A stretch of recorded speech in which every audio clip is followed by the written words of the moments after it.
اس وقت ہم موجود ہیں ڈمگلہ کے گنے جنگلات کے اندر،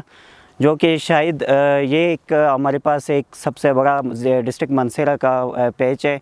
پائن فارسٹ کا، اور اس کے بعد جو ہے وہ بٹراسی کا آتا ہے ہمارے پاس، جو شاید ڈسٹرکٹ منصیرہ کے سب سے تھک پائن فارسٹ کے جو ہیں یہ دو پیچز ہیں۔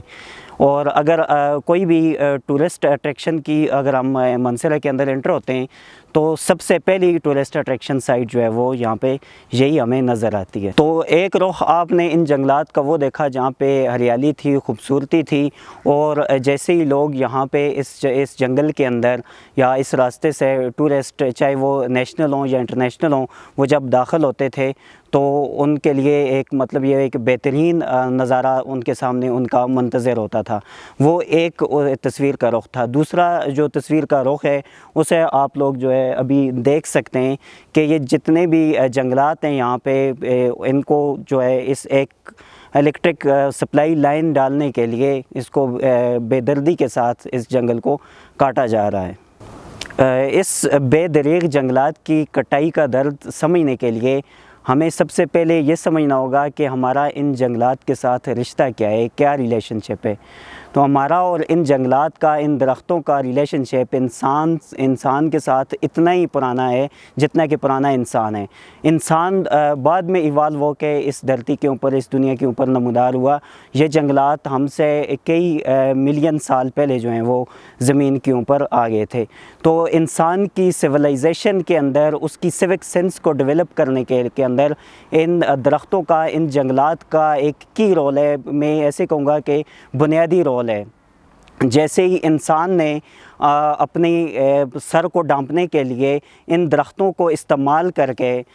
اپنے لیے چھت بنائی، تو انسان جو ہے وہ سیولائز ہوا، ایک سوسائٹی بننا شروع ہوگی۔ جیسے ہی انسان نے ان درختوں کو استعمال کر کے آگ جلانا سیکھا، اس آگ کے اوپر جو ہے وہ اپنی چیزیں پکا کر کھانا شروع کی، تو انسان جو ہے وہ سیولائز ہوا اور ایک سوسائٹی وجود میں آئی۔ انسان جو ہے وہ اس کو سیولائز کیوں کہا جاتا ہے؟ انسان کو سیولائز اس لیے کہا جاتا ہے کیونکہ اس کے اندر جو ہے وہ سیوک سینس ڈیولپ ہو گئی ہے۔ اس نے ایک معاشرے کے اندر مل جل کر رہنا سیکھ لیا ہے۔ باقی جتنے بھی آپ لوگ دیکھ لیں اینیمل، جتنی بھی مخلوقات ہیں، تو وہ ساری کی ساری جو ہیں وہ سیولائز نہیں ہیں، وہ ان سیولائزڈ ہیں۔ لیکن میں یہاں پہ یہ کہوں گا کہ وہ اگر ان سیولائزڈ ہیں تو وہ ہم سے بہتر ہیں، کیونکہ وہ نیچر کو کوئی نقصان نہیں پہنچا رہے، اور ہم اپنی ترقی کے لیے، اپنی جو ہے وہ ایک ویل بینگ کے لیے جتنے بھی باقی مخلوقات ہیں ان کے سروائیول کو، اپنی سروائیول کے ساتھ ساتھ ان کے سروائیول کو بھی ہم لوگ جو ہے وہ خطرے کے اندر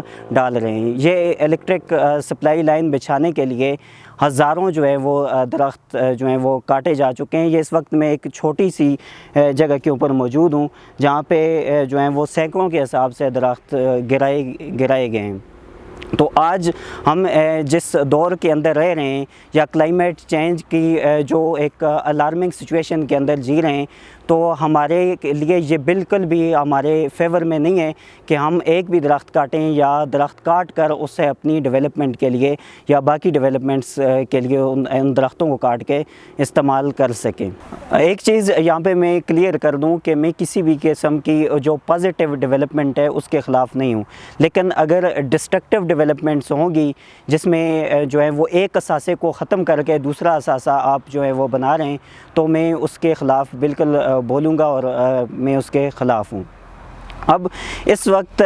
جب ہم 21ویں صدی کے اندر جی رہے ہیں، تو اگر آپ یہ کام 80s میں 90s میں کر لیتے تو شاید ہم اس کے ایفیکٹس کو کسی حد تک جو ہے وہ میٹیگیٹ کرنے کے اندر کامیاب ہو جاتے۔ لیکن اس وقت جب ہم ایک ایسے ٹپنگ پوائنٹ کے اوپر، ایک ایسے تھریش ہولڈ کے اوپر کھڑے ہیں کہ یہاں سے ہم جو ہے وہ اس طرح کی ڈسٹرکٹیو ڈیولپمنٹس یا اس طرح کے فارسٹ کٹنگ یا ڈیفورسٹیشن کو بالکل بھی افورڈ نہیں کر سکتے۔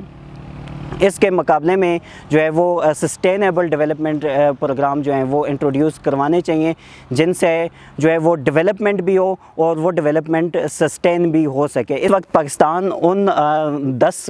ممالک کے اندر موجود ہے جو کہ سب سے زیادہ ماحولیاتی تبدیلیوں سے متاثر ہے، اور اس کے ساتھ ساتھ پاکستان ان ممالک کے اندر بھی شامل ہے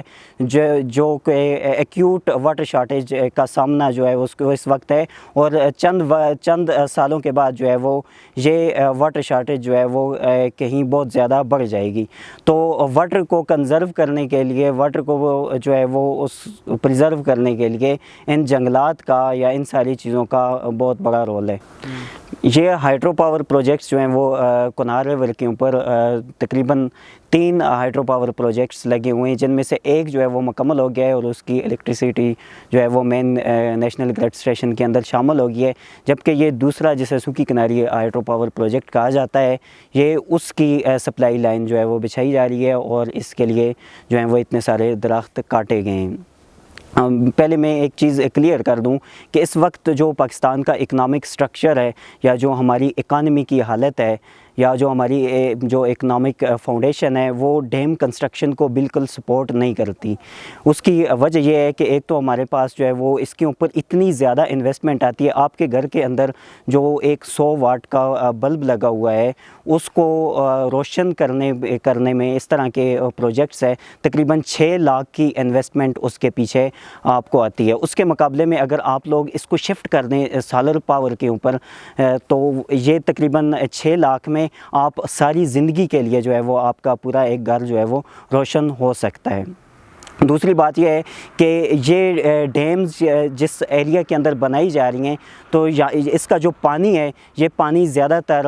جو ہے وہ ہمارے نادرن ایریاز سے آتا ہے. اور نادرن ایریاز کے اندر جو ماؤنٹین رینج ہیں جن میں ہندو کش آ جاتا ہے، ہمالائز آ جاتے ہیں، اگر جیولوجیکل ایج دیکھیں تو یہ بہت امیچور ہیں اور ینگ ہیں. ان کے اوپر ہر وقت جو ہے وہ ایروجن ہوتی رہتی ہے. تو ان ایروجن سے جتنی بھی مٹی ہے یا یہ ساری چیزیں ہیں یہ ان ڈیمز کو بھر سکتا ہے. تو اس کے اوپر ہم ڈیم بنانا جو ہے وہ بیوقوفی ہے. اور نہ ہی یہ جو ڈیمز بنا رہے ہیں یہ ڈیمز فلڈز کو کبھی بھی نہیں روک سکتے. 1992 کے اندر جو ہے وہ ایک مائس ڈسٹرکشن ہوئی، ایک بہت بڑے پیمانے کے اوپر فلڈ آیا اور اس وقت جو ہے وہ ہمارے 2 بڑے ڈیم جو ہیں وہ فنکشنل تھے، تربیلا ڈیم اور منگلا ڈیم. اور ان ڈیموں نے فلڈ کو نہیں روکا بلکہ اس کی انٹینسٹی کو زیادہ کیا ہے. کیونکہ جب اس کی سٹوریج کیپیسٹی زیادہ تھی تو پانی جو ہے وہ آگے شہروں کی طرف چھوڑ دیا گیا، جس سے ہزاروں زندگیاں جو ہیں وہ خطرے میں پڑیں اور ختم ہوئیں. تو پھر ایک کمیشن بنا، وابڈا نے اس کے اوپر ریسرچ کی اور 1994 میں اس نے اپنی رپورٹ پبلش کی اور اس نے اپنی رپورٹ کے اندر یہ کہا کہ یہ ڈیمز کبھی فلڈز کو روکنے کے لیے بنائے ہی نہیں گئے. تو اگر آپ فلڈز نہیں روک رہے، اس کے علاوہ جو ہے ان ڈیمز کی جو ہے وہ الیکٹریسٹی جنریشن کی وقت گزرنے کے ساتھ ساتھ کیپیسٹی جو ہے وہ کم ہو رہی ہے، واٹر سٹوریج کیپیسٹی بھی ان کے ساتھ ساتھ کم ہو رہی ہے. تو ایسے جو ہیں وہ منصوبے ہم لگاتے ہی کیوں ہیں جو وقت کے بعد جو ہیں وہ ان کی عمریں کم ہو جاتی ہیں اور ہمیں انہیں ختم کرنا پڑتا ہے اور ہمارے لیے جو ہے وہ سم ٹائم یہ تباہی کا باعث بھی بن سکتے ہیں.